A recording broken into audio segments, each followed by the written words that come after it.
இன்றைய நாளிலே பேதுருவின் விசுவாசத்தை குறித்து நாங்கள் வேத வசனங்களினூடாய் தியானிக்க போகிறோம். அதற்கு ஆதாரமாய் லூக்கா 17ஆம் அதிகாரம் 5ஆம் வசனத்தை வாசிக்க கேட்போம். அப்பொழுது அப்போஸ்தலர் கர்த்தரை நோக்கி, எங்கள் விசுவாசத்தை வர்த்திக்க பண்ண வேண்டும் என்றார்கள். அப்போஸ்தலர்கள் ஆண்டவராகிய இயேசு கிறிஸ்துவிடம் எங்களுடைய விசுவாசத்தை பெருக பண்ண வேண்டும், வர்த்திக்க பண்ண வேண்டும் என்று சொல்லி கேட்டார்கள். அதற்கு ஆண்டவர் சொன்ன பதில் என்னன்னா, கடுகு விதையிடம் விசுவாசம் உங்களுக்கு இருக்குமானால் நீங்கள் இந்த காட்டத்தி மரத்தை நோக்கி வேரோடு பிடுங்கொண்டு கடலிலே நடப்படுவாயாக என்று சொல்ல அது உங்களுக்கு கீழ்ப்படியும் என்று சொல்லி ஆண்டவர் சொன்னார். அதாவது கடுகு என்பது வேறு, கடுகு விதை அளவு என்பது வேறு. கடுகு என்பது சமையலுக்கு பாவிக்கிறது. இந்த கடுகை தண்ணீர்ல ஊற வைத்து ஒரு சீலையில கட்டி வைத்தா அது முளை கட்டி வரும். அந்த முளை நிலத்துல போடும் போது அது முளைத்து பெரிய செடியாய் அதுல ஆகாயத்து பறவைகள் தங்கத்தக்கதாக அது கிளைகளை விடும் என்று வேதம் சொல்லுகிறது. விசுவாசம் கடுகு மாதிரி இருக்குமானால் அதால கிரியை செய்ய முடியாது. கிரியை இல்லாத விசுவாசம் செத்தது. கடுகு விசுவாசம் அதிகமாய் நாங்க பாவிக்கிற வார்த்தை கடுகளவு விசுவாசம். கடுகளவு என்பது தவறு. இயேசு கிறிஸ்து அப்படி சொல்லல. கடுகு விதை அளவு சொன்னார். கடுகை விட விதை மிகவும் சிறியது. கடுகு முளைக்கிற தன்மைங்கிற அடுத்த உருமாற்றம், அடுத்த கட்டத்துக்கு அது வரும்போது அது விதை என்கிற விதைக்கத்தக்க தன்மை அடைகிறது. அது முளைக்கக்கூடிய தன்மையை பெறுகிறது. அப்ப விசுவாசம் கிரியை செய்ய ஆரம்பிக்கும் போது அது அற்புதங்களை, அதிசயங்களை, அந்த ஜெபங்களுக்கு பதிலை, வியாதிகளுக்கு சுகத்தை, விடுதலையை கொண்டு வர வல்லமுள்ளதா இருக்கிறது. அப்ப இயேசு அப்படித்தான் சொன்னார். இருக்கிற கடுகு போல நாங்க சமையலுக்கு ஒரு போத்தல்ல போட்டு அலுமாரிக்குள்ள வைத்துக் கொள்ளும், கிச்சன்ல. அப்படி இருக்கிற கடுகால ஒரு கிரியையை நடப்பிக்க முடியாத அப்படிப்பட்ட விசுவாசத்தினால் என்பது இயேசு கிறிஸ்து சொல்லுகிற காரியம். இயேசு எதை சொல்ல வருகிறார்னா, விசுவாசமானது செயல்பட வேணும். முளைத்து வளர்ந்து ஒரு மரமாய் அது செடியாய் வளர்றது போல அந்த கடுகு அப்படியாய் அது மாற்றப்பட வேண்டும் என்பது இயேசு கிறிஸ்துவுடைய ஆலோசனையா இருந்தது. அப்ப இந்த அப்போஸ்தலர்கள் கேட்டதுல அப்போஸ்தலர்கள் இப்போ கவனித்து பாருங்கள். இயேசு கிறிஸ்துவிடம் கேள்விகளை கேட்பார்கள். அவர்கள் கேள்வி கேட்கும் போது அவர்கள் பிரதானமாய் முந்தி எல்லாரையும் விட முந்தி கேள்வி கேட்கிறவர்கள் பேர் என்னன்னு கேட்டா பேதுரு. பேதுரு தான் இந்த கேள்விகளை கேட்கிறார். எல்லாவற்றிலையும் அவர் முந்திக் கொள்ளுகிறவராக அவர் காணப்படுகிறார். ஆகவே இந்த விசுவாசம் அவருக்குள்ளே எப்படி இருந்தது, அந்த விசுவாசம் எப்படி இயேசு கிறிஸ்து மாற்றினாரு என்பதை குறித்து நாங்கள் கவனிப்போம். லூக்கா சுவிசேஷம் 22ஆவது அதிகாரம் 32ஆம் வசனத்தை வாசிக்க கேட்போம். நானோ உன் விசுவாசம் ஒளிந்து போகாதபடிக்கு உனக்காக வேண்டிக் கொண்டேன். நீ குணப்பட்ட பின்பு உன் சகோதரரை ஸ்திரப்படுத்து என்றார். அதாவது ஆண்டவராகிய இயேசு கிறிஸ்துவை அவருடைய மரண நாட்கள் சிலுவைக்கு போகிற ஒரு சூழ்நிலை வருகிறதா இருக்கிறது. அந்த நேரத்தில் இயேசு சிலுவைக்கு போய் அவர் உலகத்தில் இருக்கிற எல்லா மக்களுடைய பாவங்கள், சாபங்கள், வியாதிகள், துக்கங்கள் எல்லாவற்றையும் சரீரத்தில் ஏற்று சிலுவை மேல சுமந்து தீர்த்து அவர் மரித்து அடக்கம் பண்ணப்படுவதற்கான ஒரு சூழ்நிலை உருவாக்கப்படுகிறது. இந்த நேரத்தில் சாத்தான் ஒரு திட்டத்தை போடுகிறான். எப்படி என்று சொன்னால், இயேசு மரித்து விட்டால் சீசர்கள் இருந்து விடக்கூடாது. இந்த சீசர்கள் எல்லாரையும் பேதுருவை மாத்திரம் சாத்தான் செலக்ட் பண்ணுகிறான், சோதித்து பார்க்க. கோதுமையை சுழலினால் பிடைக்கிறது போல பேதுருவை பிடைச்சு பார்க்க வேண்டும் என்று சாத்தான் விரும்பி இயேசு கிறிஸ்துவிடம் கேட்கிறதை கவனிக்கிறோம். இயேசு கிறிஸ்து அதற்கு சாத்தானுக்கு என்ன பதில் சொல்லி இருக்கிறார் என்று சொன்னா, சோதித்து பார்க்கலாம் என்று சொல்லிட்டார், அனுமதி கொடுத்து விட்டார். இங்கு பேதுருவுக்கு ஒரு ஆலோசனை சொல்லுகிறார். உன் விசுவாசம் ஒளிந்து போகாதபடி, அதாவது என்ன விசுவாசம் இருக்குது, ஒளிந்து போக போகுது. ஒளிந்து போறா அழிந்து போகிறது. அதாவது பேதுரு கிட்டத்தட்ட விசுவாசத்தை விட்டு விலகுற ஒரு மனிதனாய் மாற போறாரு. அப்படிப்பட்ட ஒரு விசுவாசம் தான் இப்ப பேதுரு கிட்ட இருக்குது. இந்த விசுவாசத்தை எப்படியாவது அழித்து விட்டால் பேதுரு இந்த ஊழியத்தை வருங்காலத்துல செய்ய மாட்டார். ஆகவே எப்படியாவது விசுவாசத்தை அழிக்கிறதுக்கு ஒரு சோதனை ஆயத்தமாக்கப்படுகிறது. சாத்தான் யோபை சோதித்து பார்த்ததை வேதத்துல பழைய ஏற்பாட்டுல பார்க்கிறோம். புதிய ஏற்பாட்டுல செலக்ட் பண்ணப்பட்ட ஆள் பேதுரு. பழைய ஏற்பாட்டுல சாத்தான் செலக்ட் பண்ணால் யோபு. ஆனா யோபுவை கவனிச்சு பார்த்தீங்கன்னா அவர் சன்மார்க்கனும் பொல்லாப்புக்கு விலகிறவரும் தேவனுக்கு பயப்படுறவருமான ஒரு பரிசுத்தவான நீதிமான உண்மை உள்ளவரா அவர் காணப்படுகிறார். அவர்களை குற்றப்படுத்தவோ அல்லது குறை கண்டுபிடிக்க சத்துருவால முடியல. ஆனா பொய் குற்றச்சாட்டுகளை சாட்டி சோதனைக்கு அனுமதி பெற்றுக் கொள்கிறார். எந்த சோதனைகளையும் பிசாசு கொண்டு வருவதானால் தேவன் அனுமதிக்காமல் உங்களோட வாழ்க்கையில எந்த சோதனையும் வராது. ஆனா யோபுவோட பேதுருவை ஒப்பிட்டீங்கன்னா கொஞ்சமும் பொருந்தாது. பேதுருடைய வாழ்க்கையை கவனிச்சு பாத்தீங்கன்னா அவர் இயேசுவை மறுதலிக்கிறார், இயேசுவை அறியேன் என்று சொல்லி சத்தியம் பண்ணுகிறார். யோபை கவனித்து பாத்தீங்கன்னா அவர் சொல்லுகிறார், பிள்ளைகள் 10 மரித்து போனது. அவர் என்ன சொல்லுகிறார்? கர்த்தர் கொடுத்தார், கர்த்தர் எடுத்தார், அவருடைய பரிசுத்த நாமத்துக்கு ஸ்தோத்திரம் என்று சொல்லும் போது யோபு தன் வாயினால எந்த பாவமும் செய்யவில்லை என்று சொல்லப்படுகிறது. பிற்பாடு சோதனைகள் வரும்போது அவருடைய மனைவி கூட யோபை தூண்டி விடுறதை பார்க்கிறோம் தேவனுக்கு விரோதமா. அந்த நேரத்தில் கூட யோபு என்ன சொல்லுகிறார்? நீ பைத்தியக்காரி பேசுறது போல பேசுகிறாய், தேவனிடம் நன்மையை பெற்ற நாங்கள் என்று சொல்லி அங்கேயும் அவர் என்ன செய்யல, தேவனுக்கு விரோதமா எந்த பாவமும் செய்யல. ஆனா பேதுருவை புதிய ஏற்பாட்டுல சாத்தான் செலக்ட் பண்ற அளவுக்கு ஒரு காரியம் இருந்தது. மற்ற அப்போஸ்தலர்களை விட்டு பேதுருவை மாத்திரம் செலக்ட் பண்ணதுக்கு ஒரு காரணம் இருந்துச்சு. என்ன காரணம் என்றா, பிசாசுக்கு எப்பொழுதும் மனிதர்கள பிடிக்காத ஒரு காரியம் என்னவென்றா, ஒரு முறை நீங்க ஒரு காரியத்தை செய்யும்படி, ஒரு ஊழியமா இருக்கலாம், உங்களோட ஜெப பகுதியா இருக்கலாம், உபவாசமா இருக்கலாம், தனிப்பட்ட வாழ்க்கையின் ஒரு காரியமா இருக்கலாம், அந்த காரியத்தை செய்ய முயற்சிக்கும் போது அது தோல்வி அடைகிறது.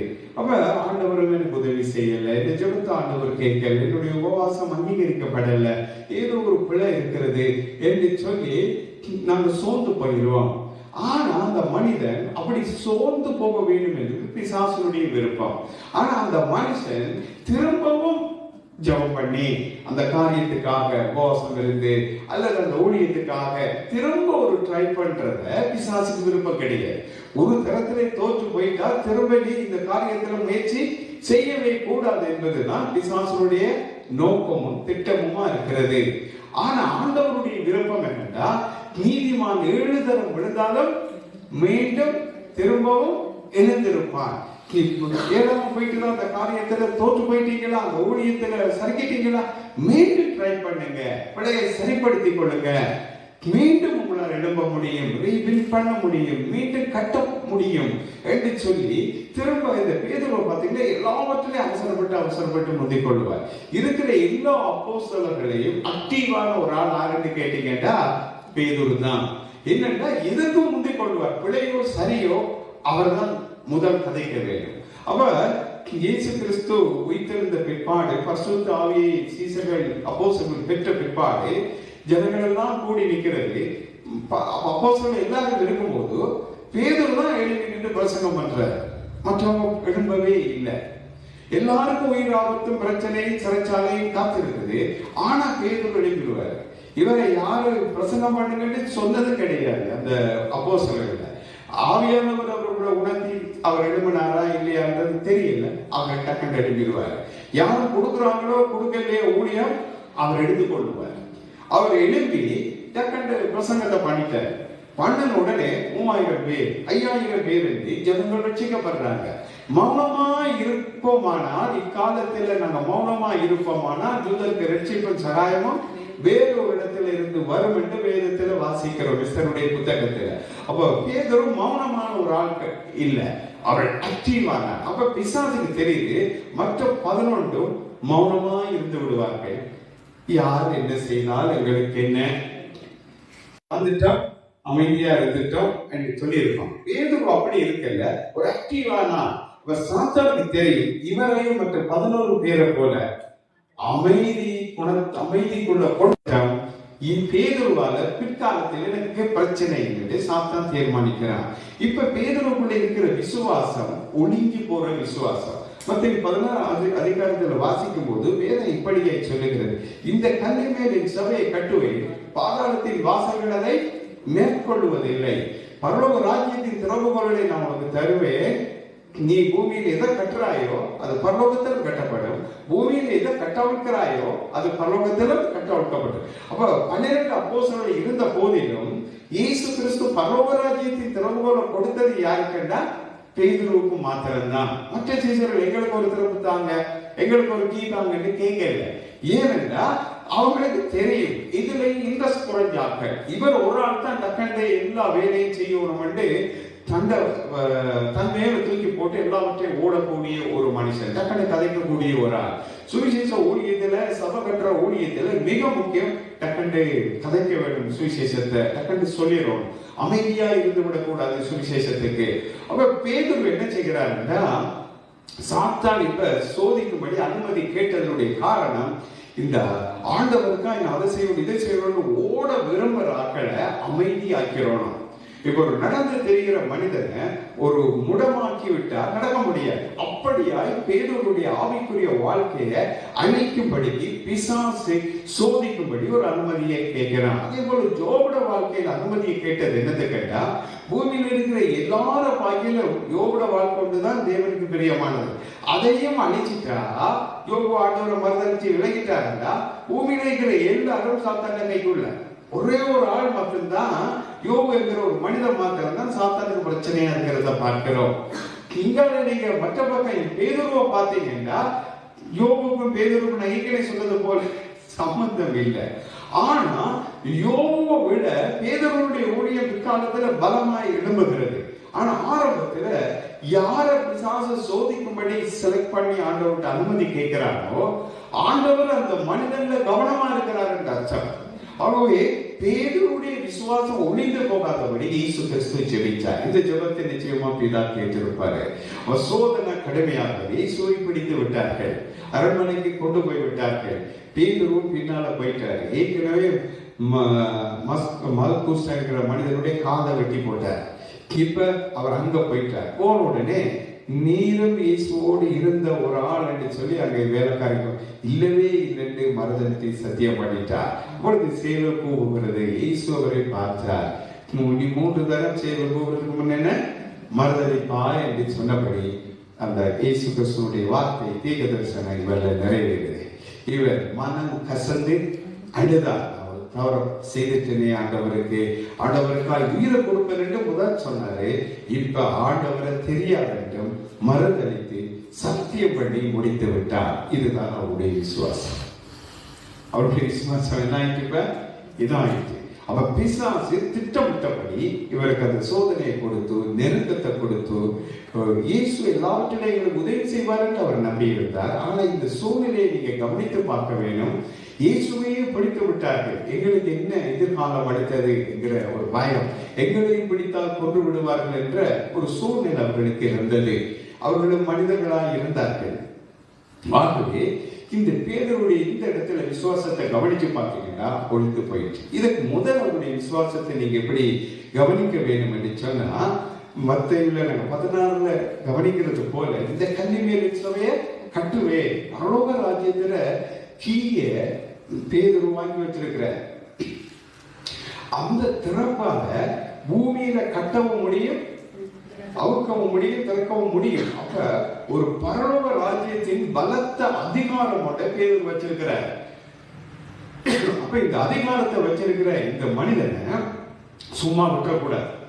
ஆதாமை எப்படி ஏவாள் மூலமா வஞ்சித்து அந்த அதிகாரத்தை பறிச்சது போல பிசாசு பேதுருவிடம் இருக்கிற இந்த அதிகாரத்தை பறித்து கொள்ளும்படி இந்த திறப்படியாவது தான் எடுத்து பூமியிலையும் திறந்து பூட்டி பரலோகத்தை பூட்டி பார்க்கலாம் பிசாசுக்கு ஒரு ஐடியா. அதுக்காக இந்த சோதனையை செலக்ட் பண்ணப்படுகிறது. ஆனால் பேதுரு சோதனையில மறுதளிச்சாலும் இப்படி நடந்தாலும் திறப்ப கொடுக்க இல்லை. என்ன செய்யல? ஆதாம் கொடுத்த மாதிரி வித்து போடல. அவர் அதன் பிற்பாடு என்ன நடக்குதுன்னா, இன்னொரு வசனத்தை நாங்கள் வேதத்திலே வாசிப்போம். மத்தேயு 14ஆம் அதிகாரம் 31ஆம் வசனம். உடனே இயேசு கையை நீட்டி அவனை பிடித்து, அற்ப விசுவாசியே, ஏன் சந்தேகப்பட்டான் என்றார். அவர் பேதுருவை கவனித்து பாருங்கள். அவங்க கடல்ல அவங்களோட படகு போய்கொண்டு இருக்கிறது. பயங்கரமான கடல் கொந்தளிப்பு, புயல் பிரச்சனை வந்து விட்டது. வாழ்க்கையில வருகிற சில பிரச்சனைகள் இந்த கடல் கொந்தளிப்பு போல அமிழ்ந்து போயிடுவோம், அந்த கடல்ல இருந்து எங்களை தப்புவிக்க யாருமே இல்லை, நாங்க தனித்து போய்விட்டோம், நாங்க மரித்துருவோம் எல்லாரும் என்கிற ஒரு சூழ்நிலை, குடும்பமா மரித்து போயிடலாம் அப்படின்ற மாதிரி பிரச்சனை அதிகரிச்சோன்னு தற்கொலை செய்திடலாம், அல்லது இப்படி செய்து விட்டா அந்த பிரச்சனையிலிருந்து நாங்க விடுதலை ஆகிறோம் என்று நினைக்கலாம். ஆனா மரணத்துக்கு பிற்பாடு ஒரு வாழ்க்கை உண்டு என்று இயேசு சொன்னார். தற்கொலை செய்யறதுனால நம்மளோட பிரச்சனை முடியாது. ஆகவே அந்த தற்கொலை செய்ய இருக்கிற அந்த பலனை பயன்படுத்தி வாழ்க்கையில் இருக்கிற பிரச்சனையை இயேசு கிறிஸ்துவை கொண்டு, இயேசு கிறிஸ்துவின் வல்லமையினால, இயேசு கிறிஸ்துவின் நாமத்தினால் அந்த பிரச்சனையை மேற்கொள்ள உங்களால முடியும். நீங்க விசுவாசித்தால் இயேசுவால் அதை செய்து தர முடியும். உங்களோட பிரச்சனையை, சூழ்நிலையை மாற்றி அமைக்க இயேசு வல்லவரா இருக்கிறார். இவர்கள் 13:8 சொல்லுகிறது, இயேசு கிறிஸ்து நேற்றும் என்றும் என்றும் மாறாதவரா இருக்கிறபடினால அவரினால் இந்த காரியத்தை கூட வாழ்க்கையில செய்து தர அவருக்கு வல்லமை உண்டு. அதை நாங்கள் விசுவாசிக்க வேண்டும். எங்களுடைய விசுவாசம் எப்பொழுது இயேசு மேல இருக்கணும். ஆனா பிசாசு அந்த விசுவாசத்தை அழிக்கும்படி தேடுகிறான். அந்த விசுவாசத்தை ஒழித்து விட வேண்டும். இயேசுவை விசுவாசிக்க கூடாது. பிரச்சனை வந்தா இயேசு இல்லைன்னு சொல்லிடணும்.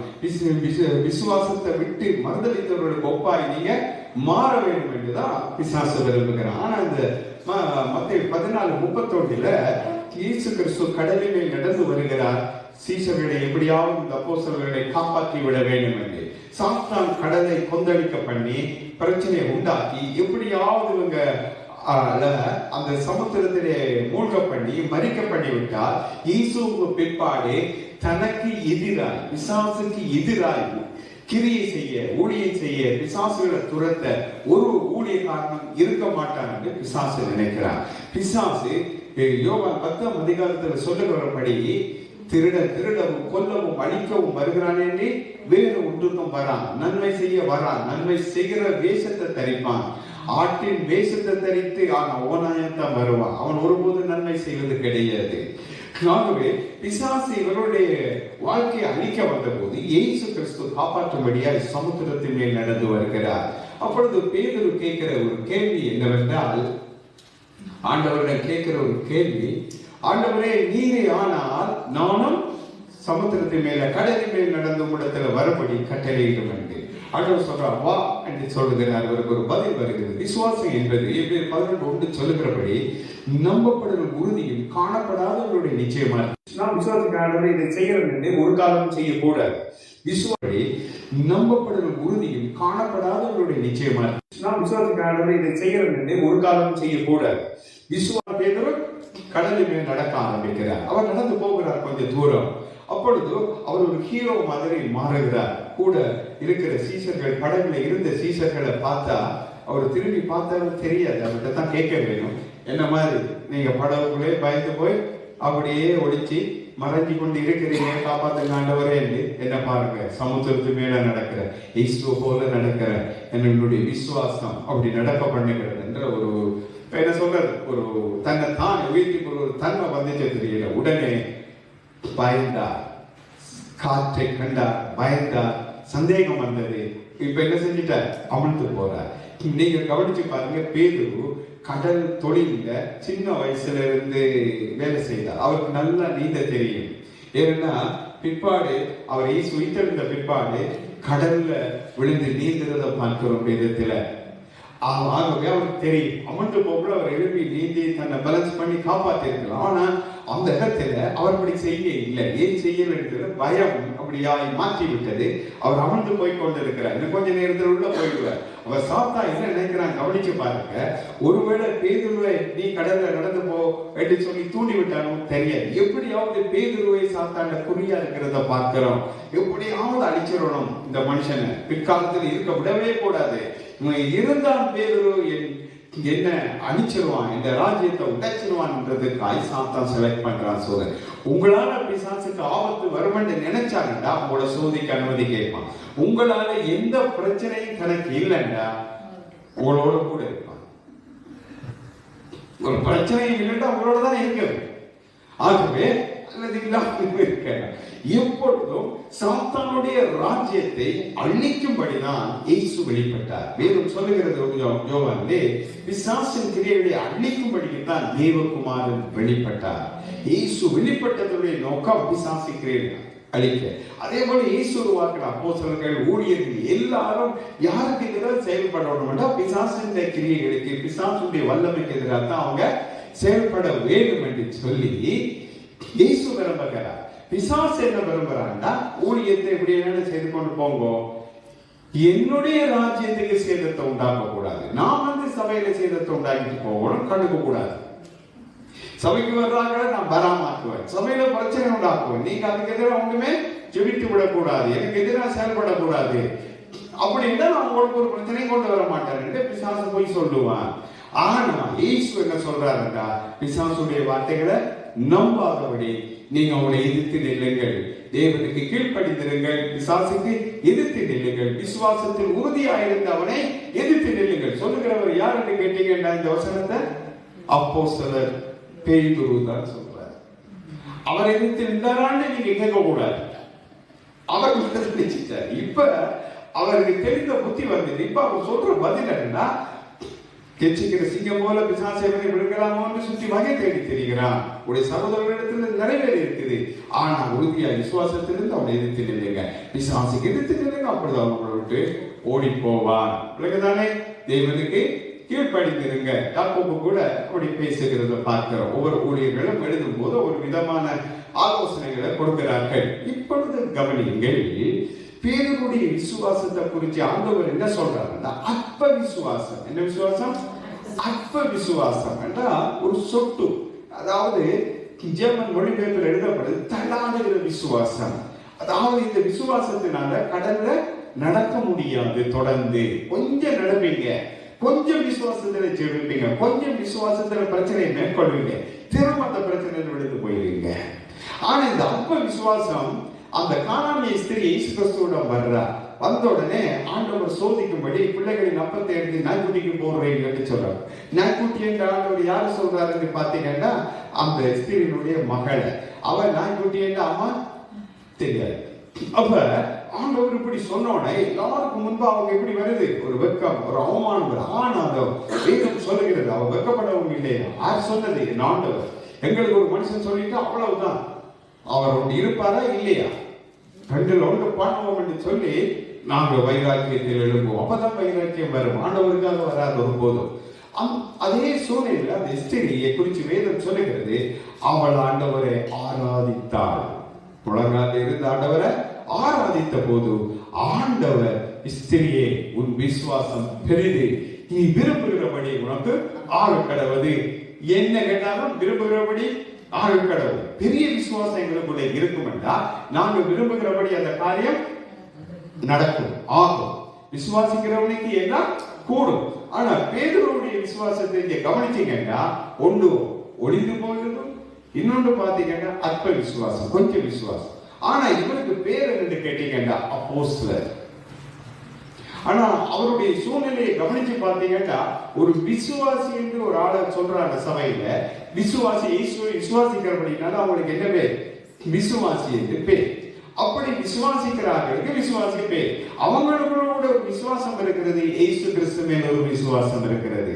அதே போல இந்த ஆண்டவராகிய இயேசு கிறிஸ்து மேல பேதுருவுக்கு இருந்த விசுவாசம் ஒழிந்து போயிட்டு. இப்ப அதுக்கு முதல் இருந்த விசுவாசம் அற்ப விசுவாசம். இப்ப இந்த பேதுருவை இயேசு எப்படி பார்க்கிறார்? இயேசு மரித்தார், உயிர்த்தெழுந்தார். இப்பொழுது இயேசு தன்னை தேடி வந்தவங்ககிட்ட சொல்லி அனுப்புற ஒரு செய்தி, பேதுருவிடமும் என்னுடைய சீசர்களிடமும் போய் சொல்லி கலிலியாவுக்கு வர சொல்லுங்க என்றார். அவர் ரெண்டு விதமா சொல்லப்படுகிறது. பேதுருவை சீசர்களோட சேர்க்கல, பேதுருவை தனியாக்கியாச்சு, சீசர்களை ஒரு குரூப்பாக்கியாச்சு. இவர் மறுதளித்தவர் என்றும், இயேசுக்கு விரோதம் அறிய அவரை தெரியாது என்று சொல்லி சத்தியம் பண்ணபடியினால அவர் அதனால ஒதுக்கியாச்சு. ஆனா யூதாஸ் கரியோத் ஏற்கனவே இப்ப மரித்து முடிந்து விட்டது அவருடைய சரித்திரம். ஆனா பேதுரு இங்கே இருக்கிறார். அவர்கிட்ட ஒரு தன்மை இருந்தது, மனம் கசந்த அழுதார். நான் செய்தது தவறுதான். ஆண்டவருடைய பார்வை ஒரு மனிதன் மேல படும்போது பேதுருவை அவர் பார்க்கும்போது அவர் மனம் கஷ்டம் தடுது. ஆண்டவர் ஒரு மனிதனை பார்க்கும்போது அன்பு, கிருபை, இரக்கம், மனதுருக்கம், தயவு எல்லாம் சேர்ந்ததுதான் அவருடைய பார்வை. அதே நேரம் அவர் கோபமா பார்க்கறதும் உண்டு. ஆனா அவருடைய பேதுருவை பார்த்தார். என்னோட கூட 3 வருஷம் இருந்தா, அற்புதங்களை பார்த்தாய், சமுத்திரத்தை மேல நடந்தாய், எல்லாம் செய்தார். இப்ப வந்த சோதனை ஒரே ஒரு கேள்விதான். அதாவது ஒரு பெண்ணுடைய சில கேள்விகளுக்கு தான் பதில் சொன்னார். ஆனா இயேசுவுக்கு முள்முடி சூடி அடி விழுந்து காயப்பட்டு அவமானப்பட்டு போன சோதனையில ஆண்டவர் மறுதளிக்க இல்லை. ஆனா பேதுருவுக்கு அடிக்கையும் இல்லை, தொடையும் இல்லை. ஒரே ஒரு கேள்வி, உன்னை நான் கண்டேன். அப்படியா? அது நான் இல்லை, அது வேற என்ற மாதிரி அவர் என்ன சொல்றாரு? பதில் சொல்லிட்டு அவர் மறுதளித்தார். அவருக்கு அவ்வளவு பெரிய பாடு இல்லை. ஆனா அவருடைய மன பயம் என்னவென்றால், தன்னை பிடித்து விடுவார்கள், தன்னை கொண்டு விடுவார்கள். இது ஒன்றுதான் அவருக்கு இருந்தது. ஆனால் அது நடக்கவில்லை. இயேசு கிறிஸ்துவ பிடிச்ச மாதிரி அவரை அவங்க பிடிக்கவில்லை. ஆனா இந்த நேரத்துல பேதுரு மறுதளிச்சு போன பேதுருவை இயேசு சந்திக்கிறார். சந்திச்சு, என் ஆடுகளை மேய்ப்பாயாக, என் நாட்டுக்குட்டிகளை மேய்ப்பாயா, நீ என்னை நேசிக்கிறாய், இவர்கள் எல்லாரும் பார்க்கிறோம், நீ என்னில் அதிக அன்பா இருக்கிறாயா என்ற கேள்வி பேதுரு டைக்கு தூளாக்கி விட்டது. இப்ப கேள்வி என்னன்னா, சீசர்கள் அன்பா இருக்கிறாங்க, ஆனா இயேசு என்ன கேட்கிறாரு? இவர்களை பார்க்கிறேன், நீ என்னில் அதிகமா அன்பா இருக்கிறாயா, நேசிக்கிறாயா? ஆண்டவர் எங்கிட்ட விரும்புகிற ஒரே ஒரு காரியம், மற்றவர்கள் ஆண்டவரை நேசிக்கிறாங்க என்றது அது அவர்களுடைய பிரச்சனை. அவர்களும் பார்க்கிறோம், நீங்கள் என்னை அதிகமா நேசி. ஓம் ஆண்டவரே, உமக்கு அது தெரியும் சொல்லி சொல்லி என்ன செய்தார்? அழுது அழுது அவருக்கு ஆண்டவர் கேட்க கேட்க என்ன ஞாபகம் வருதுன்னா, மறுதளித்தது, சத்தியப்படுத்தது இயேசுடைய பார்வை. இயேசு பார்க்கும்போது கவனியுங்கள், இயேசு பார்க்கும்போது ஒன்று ஒரு மனிதன் மனம் திரும்புவான். இயேசு பார்க்கும்போது எந்த பாவியை பார்த்தாலும் அவன் மனம் மாறுவான். அவன் எப்படிப்பட்ட ஒரு இதா இருந்தாலும் ஆண்டவருடைய மன்னிப்பின் பார்வை உண்டோ, இரக்கத்தின் பார்வை உண்டு, கிருபையின் பார்வை உண்டு. நீங்க ஏதாவது நிலையில இருந்தால் ஒரு பார்வை பார்த்தா நீங்க எழுப்பி நடப்பீங்க. உங்களை கண்ணோக்கி பார்க்கிறவர், எப்பொழுதும் பார்க்கிறவர். அவர் குறித்து வேதம் சொல்கிறது, அவருடைய கண்கள் அக்கினி ஜுவாலை போன்றதா இருக்கிறதா அந்த கண்கள். இன்னொரு பக்கம் பார்த்தீங்கன்னா அது புறா கண்கள் போல இருக்கிறதா. இன்னொரு பக்கம் பார்த்தீங்கன்னா மனம் உருகி இறங்கி நேசித்து அந்த அன்பை வெளிப்படுத்தி மனம் இறங்கி ஓடி வந்து அணைத்துக் கொண்டு அரவணைத்துக் கொண்டு ஆறுதல் படுத்துகிற ஒரு கண் அவரிடம் இருக்கிறது. ஒரு கண் மாத்திரமல்ல, அவருக்கு 7 கண்கள் இருக்கிறது. 7 கண்கள்னாலே பார்க்கக்கூடியவர். அவருடைய இமைகள் மனுபுத்தருடைய இருதயத்தை சோதித்து அறிகிறது. எப்பொழுதும் ஆண்டவர் கோபம் கொண்டிறார், இறங்குகிறவர். பார்வை இல நோவாவுக்கோ கர்த்தருடைய கண்களில் கிருபை கிடைக்கிறது. இந்த கண்களுக்கு என்ன பேர்? கிருபையின் கண்கள். பாவத்தை நோக்கி பார்க்காத சுத்த கண்ணனே, அவர் பாவத்தை நோக்கி பார்க்க மாட்டார், ஆனா பாவத்தை மன்னிப்பார். ஆனா அதுக்காக தொடர்ந்து பாவம் செய்யும்படி லைசன்ஸ் கிடையாது. ஆகவே இந்த பேதுருவை கவனிப்போம். இந்த பேதுரு என்ன செய்கிறார் என்றால், இப்ப அற்ப விசுவாசம், கடைசியில் ஒளிந்து போற விசுவாசம். ஆனா அவர்கிட்ட பரலோக ராஜ்யத்தின் திறவுகளுடைய கையில் இருக்கிறது. இது எப்படியாவது பறித்து விட, ஏதாவது ஒரு வஞ்சகத்தால் பறித்து விடும்படி சாத்தான் போட்ட முயற்சியில பேதுரு மறுதளித்தார் என்று கீயை கொடுக்கல, அதிகாரத்தை விட்டு கொடுக்கல. இப்பொழுது இயேசு அவரை தேற்றி அவருடைய பாவங்கள் அறிக்கை செய்ய பண்ணி இப்பொழுது முதல் மறுதளித்தார். இப்பொழுது எல்லாரும் அதிகமாக நேசிக்கிறான். உங்களை அன்பா இருக்கிறேன். எவ்வளவு பிரச்சனை அவருடைய வாழ்க்கையில வந்தாலும் மற்ற சீசர்கள் அப்போஸ்தலர்கள் அவரை ஒதுக்கிட்டாங்க, தள்ளிட்டாங்க. இவர் எங்கட கூட்டத்தில் நீ சேர முடியாது அப்படி. ஆனா இவங்களும் இயேசுவை பிடிக்கும்போது விட்டு போட்டு ஓடினார்கள் தான். இப்ப மறுதளித்தபடியா அவரை ஒதுக்கிட்டாங்க. ஆனா இயேசு 2 பகுதியை சேர்த்துட்டார். இப்ப நான் முதல் சொன்னது போல அப்போஸ்தலர் நடவடிக்கையில் பரிசுத்தாவின் அபிஷேகத்தை பெற்று இருந்த போது இப்ப 11 சீசர்கள் என்ன சொல்லியிருக்கோம்? நாங்க தான் பிரசங்கம் பண்ணோம், இல்லை நாங்க தான் எழுப்புவோம் அப்படின்னு சொல்லல. பேதுரு டக்குன்னு எழுப்பிட்டார். எழுப்பி போதிக்க 3000 5000 என்று வந்துட்டு அவருடைய விசுவாசம் ஆண்டவர் மேல இப்ப அதிகமா இருக்கிறது. அப்படியாக அவர் மாற்றப்பட்டார். உங்களோட வாழ்க்கை இன்றைக்கு விசுவாசம் ஒளிந்து போற நிலையில் இருக்கலாம், அல்லது ஒரு அற்பமான விசுவாசமா இருக்கலாம், அல்லது இந்த விசுவாசம் பெருகுது இல்லையே, நான் ஒன்றும் செய்ய முடியலன்னு நினைக்கலாம். விசுவாசத்தை நீங்க தான் பெருக பண்ண வேண்டும். ஆகவே இப்படிப்பட்ட சூழ்நிலை உங்களோட வாழ்க்கையில் இருக்கும்போது உங்களோட விசுவாசத்தை கடுகு விதை அளவுக்கு முளைக்கக்கூடிய கிரியை செய்யக்கூடிய விசுவாசமா மாற்றுவீர்களானா உங்க வாழ்க்கையில் அற்புதம் நடக்கும். உங்களோட பிரச்சனையை தீர்த்து கொள்ள முடியும். உங்களோட பாடுகளுக்கு ஒரு முடிவு உண்டாகும். உங்களோட தேவைகள் சந்திக்கப்படும். ஜெபிச்சு வராத பதிலுக்கு விசுவாசம் பதில கொண்டு வரும். விசுவாசிக்கிறவனுக்கு எல்லாம் கூடும் என்று ஆண்டவர் சொல்லி இருக்கிறாரு. ஆகவே நூற்றுக்கு அதிபதி விசுவாசத்தை குறித்து சொல்லுகிறார். இஸ்ரவேலர்களுக்குள்ளே இப்படிப்பட்ட விசுவாசத்தை காணல. கானானிய ஸ்திரீயுடைய விசுவாசம் தெரியுது. நூற்றுக்கு அதிபதி ரோமன், அவருடைய விசுவாசம் இஸ்ரவேலர்களுக்குள்ளே இல்லாத விசுவாசம். பேதுருடைய விசுவாசம் ஒளிந்து போற விசுவாசம், அற்ப விசுவாசம். இஸ்ரேல் மக்களுடைய விசுவாசம், அல்லது இயேசு கிறிஸ்துவோடு கூட இருந்த அப்போஸ்தலருடைய விசுவாசம், அல்லது அவரோட அற்புதம் பெற்று சுகம் பெற்ற திரளான கூட்டம், சாப்பிட்ட கூட்டம் இருக்கிறது.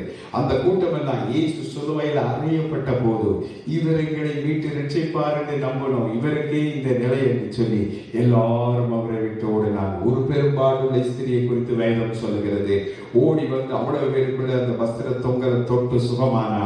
இப்பொழுது அவளை இங்கே பல அற்புதங்களையும் அடையாளங்களையும் பெற்ற மக்கள் எல்லாம் இயேசு சிலுவையில் அறையப்பட்ட போது விலகி விட்டார்கள், விலகி ஒழித்துக் கொண்டார்கள். தங்களுக்கும் அது வந்து விடுமோ அந்த மரண சூழ்நிலைக்கு ஒதுங்கின நேரத்தில் பேதுரு என்கிற ஒரு பெரிய அப்போஸ்தலன் அவருடைய விசுவாசம் ஒழிந்து போனதாக இருந்தது.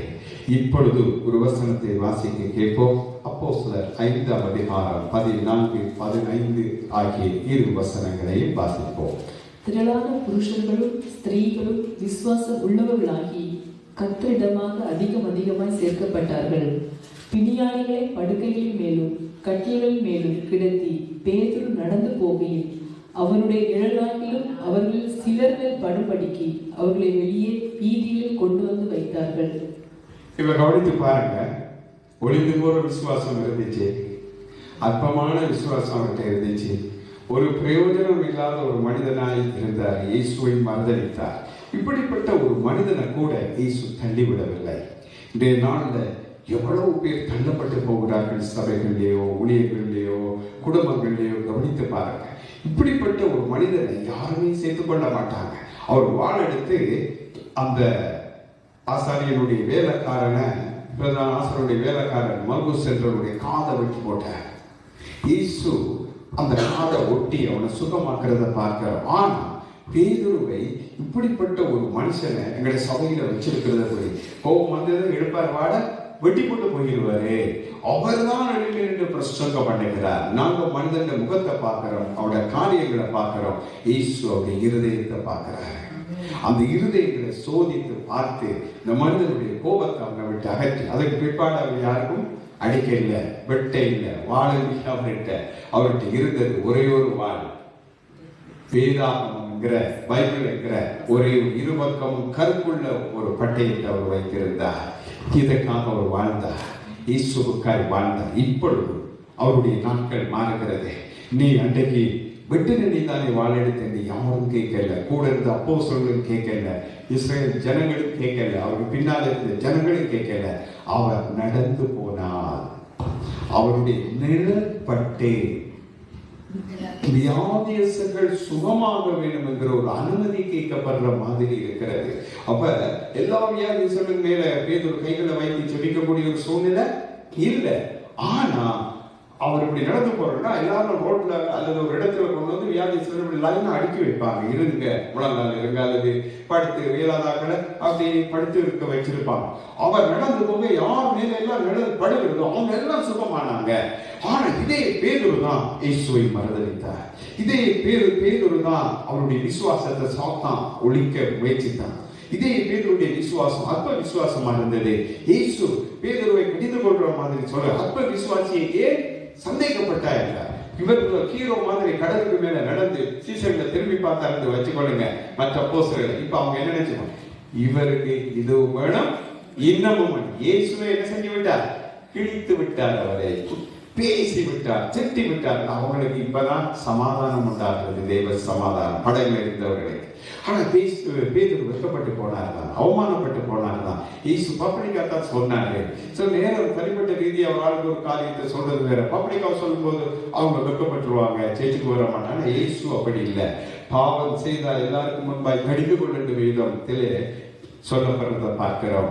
ஆகவே தேவனுடைய பிள்ளைகள் எப்படி வாழ வேண்டும் என்பதற்கு பேதுருவுடைய வாழ்க்கை எப்படி பிற்காலத்தில் மாற்றப்பட்டது என்றதை கவனிக்கிறது. ஏன்னா பிசாசானவர் உங்களோட வாழ்க்கையில சோதனைகளை கொண்டு வந்திருக்கலாம், துன்பங்களை கொண்டு வந்திருக்கலாம், வியாதிகளை கொண்டு வந்திருக்கலாம், பலவீனங்களை கொண்டு வந்திருக்கிறான். அவைகள் மூலமாய் இயேசு உங்களை நேசிக்க மாட்டார், இயேசு உங்களை தண்டிக்கிறார், இயேசு உங்களை வெறுக்கிறார். அதனாலதான் உங்களுக்கு பிரச்சனை. இயேசுவோட போனதுனாலதான் இந்த வியாதி வந்து, இயேசுவோட போனதுனாலதான் உங்களோட குடும்பத்துல பிரச்சனை, இயேசுவோட போனதாலதான் இது அது இதான் சொல்லி ஏதாவது சொல்லி உங்களுக்கு ஒரு முத்திரை குத்தி இனிமே நீங்க சேர்ச்சுக்கு போக கூடாது. இனி உங்களால ஜெபிச்சு என்ன பிரயோஜனம்? சபையில இருக்கிறவங்களே கேட்பாங்க. யோகுக்கு முன்னாடி சிநேகிதர்கள் இருந்தாங்க, வந்து கேட்டாங்க, நீங்க தப்பு அப்படி செய்யுங்க இப்படி செய்யுங்க, அதனாலதான் உங்களுக்கு இவ்வளவு பிரச்சனை அவங்க தீர்ப்பு சொன்னாங்க. அதே போல பிறர் உங்களோட வாழ்க்கையில வர்ற சோதனைகள், வேதனைகள், வியாக்குலங்களை வச்சு நீங்க இப்படி புலம்பிட்டீங்க அப்படி புலம்பிட்டீங்க, அதனாலதான் உங்களுக்கு இவ்வளவு தொல்லை கூட சொல்லலாம். ஆனா யோபு வாழ்க்கையில யோபு தவறு செய்ததுக்காய் சோதனை வரல. பேதுருடைய வாழ்க்கையில பேதுரு தவறு செய்ததுக்காய் சோதனை வரல. ஆண்டவர் சோதிக்க ஏன் அனுமதித்தாருண்டா, யோபுக்கு சோதனைக்கு பிற்பாடு 2 மடங்கு ஆசீர்வாதத்தை கொடுத்தார். பேதுருடைய வாழ்க்கையை கவனித்து பாருங்க. மற்ற எல்லா அப்போஸ்தலர்களையும் விட அநேக ஆத்துமாக்களை அவர் ஆதாயம் செய்தார். அப்போஸ்தலனாகிய பவுலை தவிர இந்தியால குறிப்புக்குள்ள ஆதாயம் செய்தார். 18 அற்புதங்களை செய்தார். பவுலுடைய துணிகளை போடும்போது வியாதிகள் சுகமானாங்க, பிசாசு ஓடிச்சு. ஆனா பேதுருடைய நிழற்பட்டாலே வியாதிகள் சுகமாகிட்டு. ஏனென்றால் அந்த 14ஆம் வசனம் சொல்லுகிறது, ஜனங்கள் விசுவாசம் உள்ளவர்களாகி ஆண்டவரிடம் சீக்கப்பட்டார்கள். அப்ப இந்த விசுவாசம் எங்க வருது? பேதுருடைய பிரசங்கத்திலிருந்து வருகிறது. பேதுரு மூலமா நடந்த அற்புதங்கள், அடையாளங்கள், அதிசயங்கள் இருந்து வருது. இப்ப பேதுருடன் யாரும் நெருங்கி வர முடியாத அளவு பேதுரு ஒரு பெரிய ஊழியக்காரனா மாறுறாரு. அப்பொழுது அவங்க என்ன நினைக்கிறாங்கன்னா, இவர்கிட்ட 10 பேரை கொண்டு போய் ஜெபிங்கன்னு சொல்ல முடியாது, இவர் நடக்கட்டும், இவருடைய நிழற்படப்பட சுகம் உண்டாகிறது. பேதுருடைய விசுவாசத்தை கவனித்து பாருங்க. இப்ப அவருடைய நிழற்பட்டாலே அற்புதம் நடக்கத்தக்கதா இயேசு மாற்றினார். ஆனா மற்ற புஸ்தகத்தை கவனிச்சு பாருங்க, அவங்களுக்கு நிழற்பட்டு சுகமாக்குற ஒரு கிரியை கொடுக்கப்படல. ஒவ்வொரு அப்போஸ்தலர்கள் இருந்தாலும் ஒவ்வொருவரையும் ஒவ்வொரு விதமாய் ஆண்டவர் பயன்படுத்துறார். எல்லாரும் எல்லாவற்றையும் செய்ய முடியாது. ஆண்டவர் யாரை எதற்கென்று தெரிஞ்சு கொள்றாரோ அவங்களுக்கு அதை கொடுக்கிறார். 12 சிஷ்யர்கள் இருக்கும்போது பேதுருக்கு மாத்திரம் திறவுகோலை கொடுத்தாரு.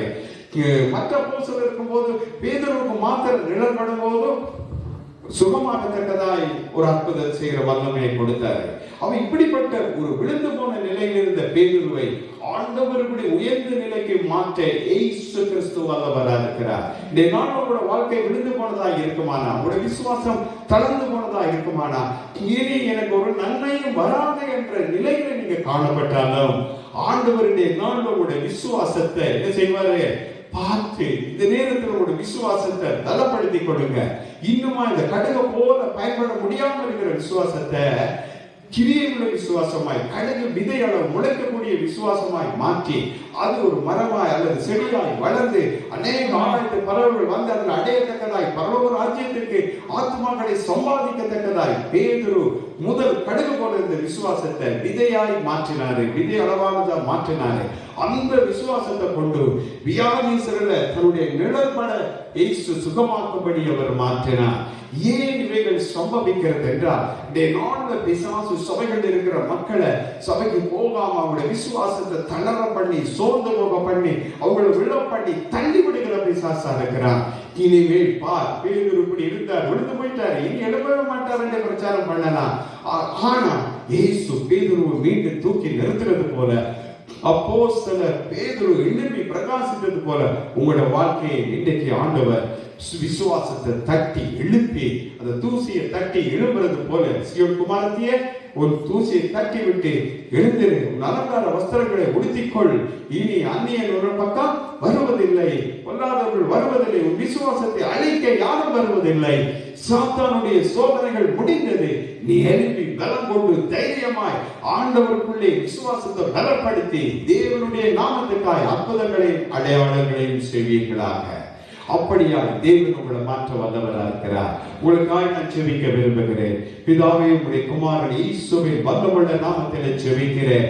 ஆண்டவரே, இந்த செய்தியை கேட்டுக்கொண்டிருக்கிற பிள்ளைகளுக்காய், இதை பார்த்து கொண்டிருக்கிற பிள்ளைகளுக்காய் ஜெபிக்கிறோம். இயேசு கிறிஸ்துவின் வல்லமுள்ள நாமத்தில் அவருடைய விசுவாசங்கள் கட்டி எழுப்பப்படும்படி ஜெபிக்கிறோம். அவருடைய விசுவாசத்தினாலே அவர்கள் சாத்தானை மேற்கொள்ளத்தக்கதாய் அவர்களுக்கு கர்த்தர் தெளிந்த புத்தியை கொடுக்கும்படி ஜெபிக்கிறோம். அவருடைய விசுவாசத்திலே உறுதியாய் இருந்து பிசாசை எதிர்த்து நிற்கிறவர்களாய் மாற்றுங்க.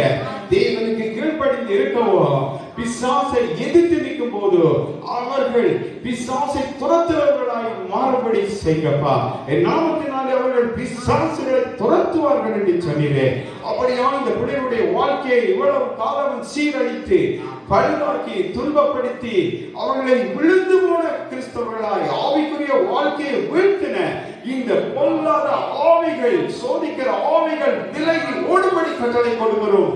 நசரேயனாகிய இயேசு கிறிஸ்துவின் நாமத்தில் இப்பொழுது ஒவ்வொரு பிள்ளைகளுடைய வியாதிகளும் சுகமாகும்படி ஜெபிக்கிறோம். அவருடைய பிரச்சனைகள் எதுவாய் இருந்தாலும் அவைகள் இப்பொழுது ஒரு தீர்வை உண்டாக்கும்படி அவருடைய விசுவாசம் பற்றி எரியும்படி ஜெபிக்கிறேன். அவர்கள் என்னென்ன பிரச்சனைகளை, என்னென்ன சூழ்நிலைகளை நிற்கிறார்களோ அத்தனை சூழ்நிலைகளும் மாறுவதாக அவர்களுக்கு வியாதி படுக்கையில் இருக்கிறவர்கள் சுகமாவர்களாக இயேசுவின் நாமத்தில்.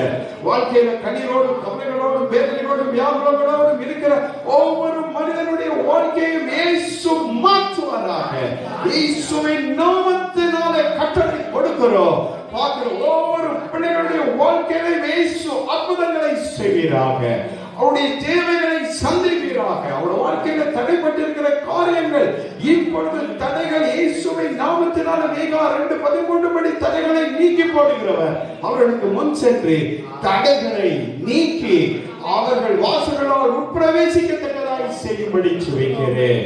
கர்த்தாவே, விசுவாசம் இல்லாம போன பிள்ளைகளை மீண்டும் உமக்குள்ள சேர்த்து பேதுருவை எடுத்துக்கொண்டது போல அவர்களை மீண்டும் கட்டி எழுப்பும்படி ஜெபிக்கிறேன். இயேசுவின் நாமத்தினாலே பரிசுத்த ஆவியானவர் பார்க்கிற பிள்ளைகளுடைய வாழ்க்கையில அற்புதங்களையும் அதிசயங்களையும் செய்வதற்காக நன்றி. இயேசுவின் நாமத்துக்கு மகிமை உண்டாகும்படி ஜெபிக்கிறோம். கர்த்தர் அவருடைய வாழ்க்கையில் இருக்கிற காயங்களை கட்டி சமாதானம் இல்லவர்களுக்கு சமாதானத்தை கொடுத்து ஆறுதல் படுத்தினதற்காக நன்றி. கோடி கோடி ஸ்தோத்திரம். ஆண்டவரே, நீர் அப்படி உம்முடைய பிள்ளைகளுக்கு செய்த ஒவ்வொரு நன்மைக்காக நன்றி. எல்லா துதி கன மகிமை யாவும் இயேசு கிறிஸ்து ஒருவருக்கே செலுத்துகிறோம். ஏற்றுக்கொள்ளுங்க பிதாவே. ஆமென்.